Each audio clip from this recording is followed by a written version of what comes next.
computer. Awesome. Yeah. So so the last time I did one of these things was there was a artist who had an art show in Tennessee, but he's actually like living in Thailand.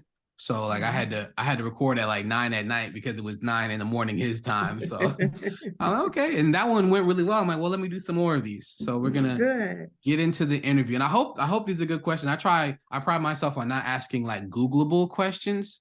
I want to kind of dig a little deep, but this first question is kind of, surface. How would you describe yourself as an artist and the style that you use? Okay. I would describe myself as an abstract artist. I leave nuggets of thoughts and sequences for other people to interpret. And so I paint from my dreams, from my dream journal, and I paint from my travel journal a lot. And I feel as though I download many things that other people are able to connect to. So I also identify as a storytelling artist as well. Just kind of taking into account the different patterns and sequences and synchronicities that I come in contact with, and then just opening up those realms of conversations to other people. It all comes out in my art. Okay, that's awesome. So I have another question for you. What makes a piece a Deonna Craig piece? How does your art stand out amongst the many artists in Indianapolis? How can somebody just look at like, oh, I know Deonna Craig did that one? I ask people that a lot because I do solo shows and I also do group exhibits as well. And oftentimes people will come in and they'll be like, show me your work. Never mind, there it is. And I'm like, okay, how do you know? It's probably a couple of things. My use of color. I use a lot of bold colors. And I also paint very whimsical or quirky things. So it kind of, I get a lot from like my childhood memories and just nostalgia things. And so if people feel like they're being transported back to their child self, it's probably one of my pieces. I always like to kind of tap back into like when we were our most pure and natural thoughts and selves, and bring that out in my pieces as well, just to kind of get conversations going. And so probably my color choices and the subject matter are how people know that it's mine. Well, we're going to get into one of your paintings a little later. But I have another question for you. So you recently had a show at the Madam Walker Legacy Institute where you serve as a virtual artist in residence. The exhibit was titled Compendium. Can you talk about that title? What does it mean and why did you choose it? Okay, so compendium just basically is like a compilation of one subject matter that you feel comfortable speaking about. So it can be a compendium, can be like it can be a book. Let's just say compendium of recipes. So it could be like a cookbook is an example of compendium when it comes to food.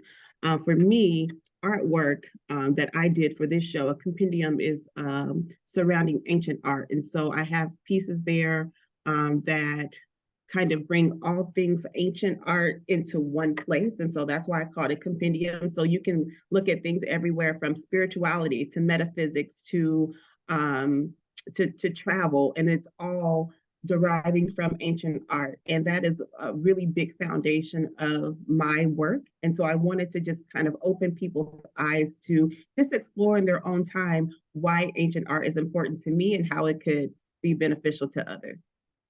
Okay, awesome. So one of the pieces that stood out to me was ancestor stimulation. When was that created and what can you tell us about that piece?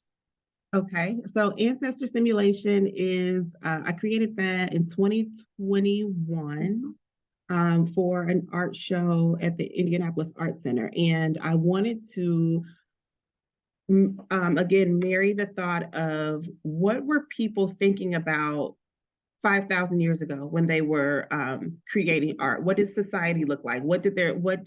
How did people treat one another?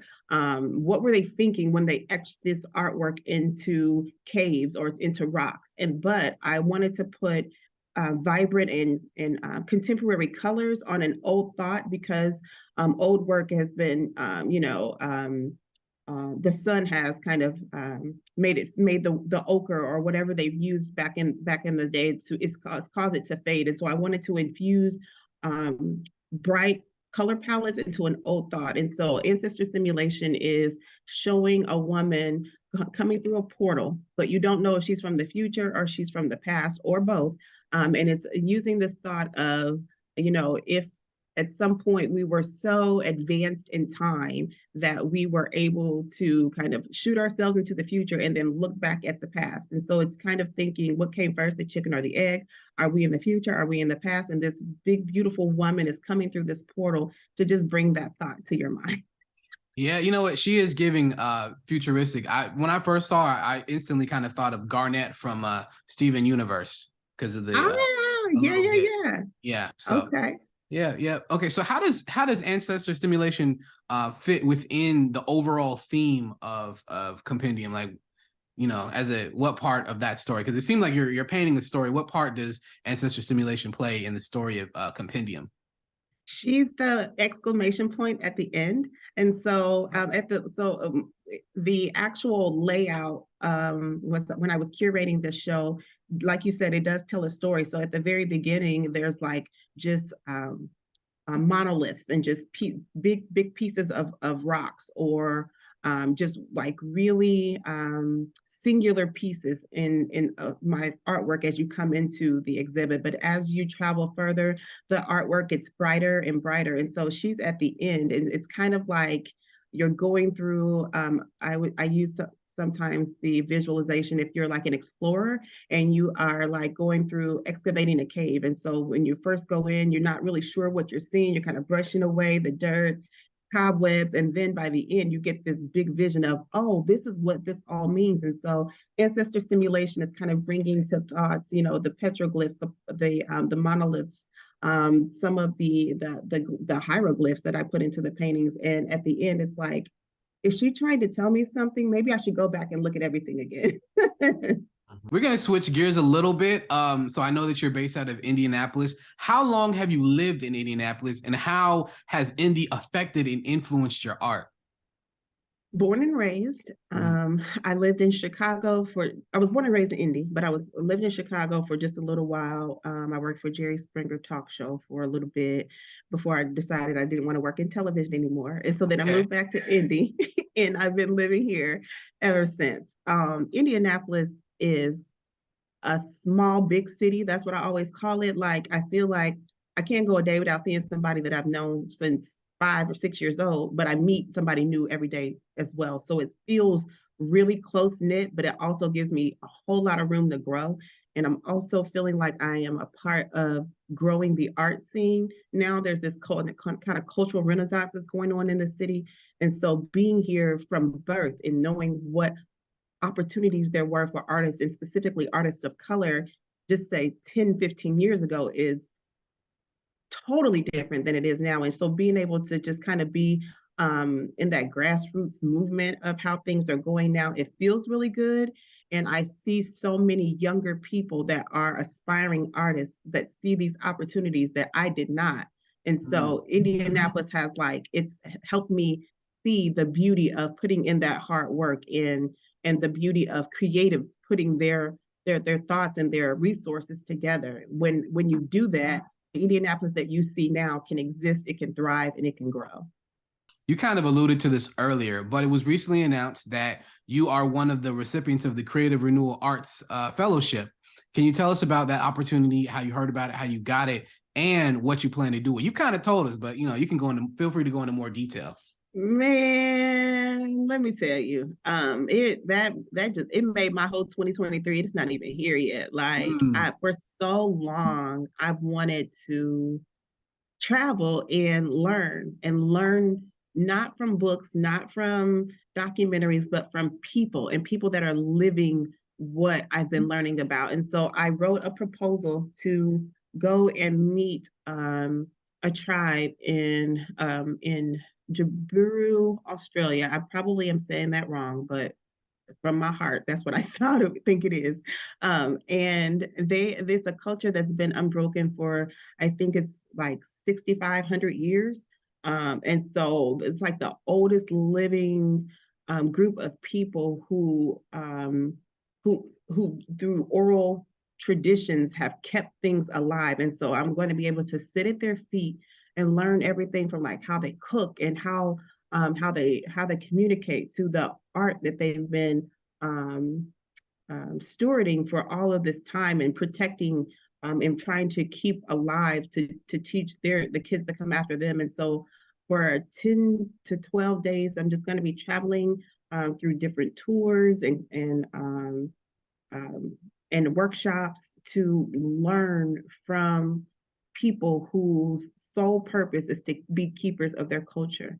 And that's important to me here as just an artist in Indianapolis. And we say all the time, keep up the culture, be keepers of your culture. So I wanted to actually meet people who are really, really doing that so that I'm able to bring the importance of an unbroken, almost 10,000 year tradition to us now, to know that, what we're doing now is not in vain. And we need to be stewards of our own culture. And how are we pouring into that? How are we keeping that and documenting it? Our visual artists, our poets, our dancers, like how are we documenting what's going on right now? And why is it so important? So let me go back in time and then bring that importance here. So maybe if you don't get it this way, maybe you'll see it, from another perspective. Okay. So other than Australia, is there other places around other continents that you're going to be going to for the ancient art? Yeah, so I'll be in April. I'm going to Egypt for 10 days as well to do some pyramid journeys and listening to just different work panels on hieroglyphics. I'm really interested in just the interpretation of that, and not from just from Egyptologists, from people that are actually, living there and securing the pyramids. And so that'll be, in April. And then between Africa and Australia, I'll be doing work here in the States. So I'll be going to North Carolina. There's a lot of petroglyphs there. Nevada, Arizona, and Michigan. So 4 states here in the United States that have anywhere from 3,000 to 5,000 year old rock art as well. And I really want to bring people's eyes to those as well, because if you don't have a passport or you don't want to travel all over the world, well, take a drive to Michigan, take a drive to Illinois and to Serpent's Mound and things that are like right here in the States, and learn about that. You mentioned this earlier about being a keeper of culture. What do you think what does that mean? What does it mean to be a keeper of culture? Maybe you could put that in the context of the work that you're doing in Indianapolis and just the bustling art scene in Indianapolis, and then maybe in general what it means to be a keeper of culture. I like that phrase. Sure. I feel that every person has a responsibility to do something. Not everyone is going to do the same thing, but we were all equipped with a skill set of something. And if we were to view the world as our community, what are we doing how are we doing our part to be a citizen of the world? And so that's number one, as far as keeper of the culture, is you like taking ownership of who you are to the culture, number one. Number two, identifying what you feel like culture is, what makes up your tribe, what makes up your culture. And once you identify that, what message are you wanting to give to the people that are coming behind you? So it's kind of like building something and then keeping it for someone else to come and take over, like your legacy. That's what I visualize when I think of a keeper of a culture, like taking responsibility and then knowing what it is and being so passionate about it that you want to pass it on and that you want others to celebrate and to be involved in as well. It gives you a sense of identity, a sense of responsibility, a sense of ownership. So when you're so busy doing that, when do you have time to be bored? When do you have time to commit crime? When do you have time to be violent? When do you have time to do anything but celebrate and to be happy and to help your brother and your sister? And so if everyone were to kind of adopt that mindset and that way of life and that way of thinking, we'd probably be a little bit more harmonious.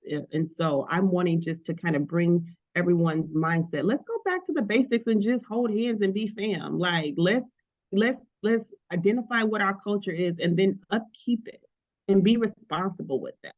So Okay, that's awesome. Yeah. Thank you so much for your time, Deonna. Do you have any some final words for our readers? Like, you know, what are some things that you want people to take away from your art and from your journey, and just any other encouraging words that you would like to leave to the readers? Yeah. I try really hard to live in flow, meaning that I do a lot from just because of what I feel, and my gut feelings about things, and I really want people to tap into their gut feelings, which means that you have to kind of push out a lot of the crap and stuff that doesn't matter and really get in touch with what does matter to you. And the reason I think it's so important, and the reason I'm closing on that, is because that's how I found art, and that's how I found peace, and that's how I found happy. And once I found those things, I started seeing that I was inspiring other people with, and I didn't even know it, and I wasn't even trying. I was just being me.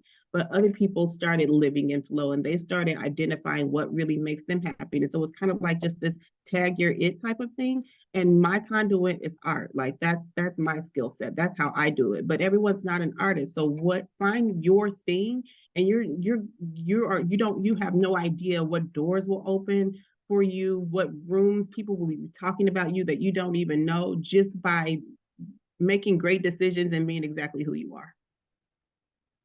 Awesome, awesome. Thank you so much.